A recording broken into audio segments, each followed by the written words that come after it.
ፕሮግራሜን ምሰሙ በጎረቤትም ያላችሁ ዳዕዋውን እየተከታተላላችሁ ወንድሞች አሁንም ነው ወደ አላህ ነው ተመለሱ። ወጣቱ ብዙ ነው ሐቂቃ ሚዲያውን ያጥለቀለቀው ወጣቱ። ነገር ግን ያ ሚዲያ ላይ ያጥለቀለቀው ወጣት የተከበረው የተወደደ ቦታ ላይ አላህ ቤት ላይ ሲታይ ሲገኝ ግን አይታይም። ያ ልብ ይሰብራል ሐቂቃ። የአላህ ቤት ማለት አማኞች ሲሞሉበት ውበቱን ይጨምር ማለት ነው። ኢነማ ያእሙሩ መሳጂድ አላህ መን አመነ ቢላህ። የአላህን ቤት የሚያስቡት የሚያሳምሩት እነዛ በአላህ ያመኑ ሰዎች ናቸው። አዎ ወጣት አንተ የመስጊድ ውበት ነው። ወላሂ ወጣት መስጊድ ያለ አንተ አያምርም፣ አንተም ያለ መስጊድ አታምርም።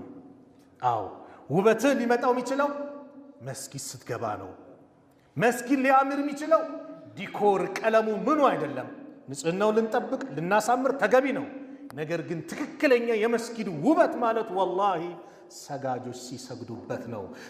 ትክክለኛ የመስጊድ ውበት ማለት ቁርአን ሲቀራበት ነው። ትክክለኛ የመስጊድ ውበት ማለት ዒልም ስለ አላህ ሲነገርበት ነው። ቃለ አላህ ቃለ ረሱል ሲባልበት ነው። ስለ ኢስላም ሲሰጥበት ነው። ኢስላም ስንማርበት ነው ትክክለኛ የመስጊድ ውበት የሚገለጸው። አስባችሁታል? በነብዩ ዘመን የነበረው ዝናብ ሲመጣ እኮ መስጊዱ ላይ አንጠበጥብ ነበር። ጣራው ዘንባባ ነው። ሱጁድ ሲያደርጉ ግንባራቸው አሸዋ ነው። ዝናብ ከዘነበ ደግሞ ጭቃ ነው ግንባራቸው ለሚሆኑ።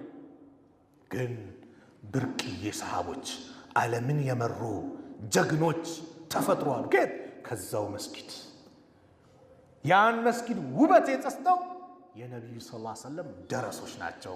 እነ አባ ሁረይራ እነ አብዱላህ ብን መስዑድ እነ ዑመር ብን ኸጣብ እነ ኻሊድ ብን ወሊድ እንደዚሁም እንደነ አቡበክር ሲዲቅ ጀግኖቹ ባለሀብቱም ባለዕልሙም ባለ ጦረኛው ሁሉም የተሰባሰበበት የት የአላህ ቤት።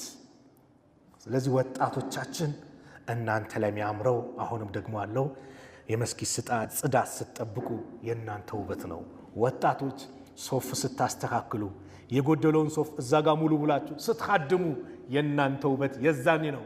ረመዳን መጣ ጾም ሰዓት ላይ ኢፍጣር ሰዓት ላይ ውሃውን ስታከፋፍሉ ተምሩን ስታከፋፍሉ የእናንተ መገኛ ውበታችሁ እሱ ነው።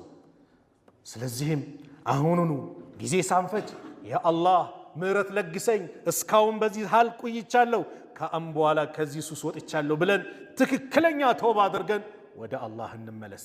ከሺሻ ቤቱም ከጫት ቤቱም ከዳንስ ቤቱም ከሁሉም ቤት ወጥተን የተወደደው ቤት ላይ የአላህ ቤት ላይ እንመለስ። ከቦታዎች ሁሉ ተወዳጅ የተመረጠ ቦታ ማለት የአላህ ቤት ነው።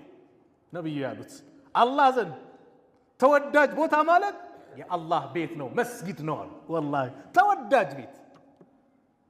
መጥፎስ አላህ ዘንድ የሚጠላው ቦታ አሉ ምን? አስዋቁሃ ሱቆች፣ ንግድ ቦታዎች ናቸው። ለምን? ገሹ ማታለሉ የተለያየ ነገር ስላለበት። ስለዚህ ይሄ ወጣትነት እድሜ አበባ ነው። ይሄን አበባ ተጠቀሙበት ነው።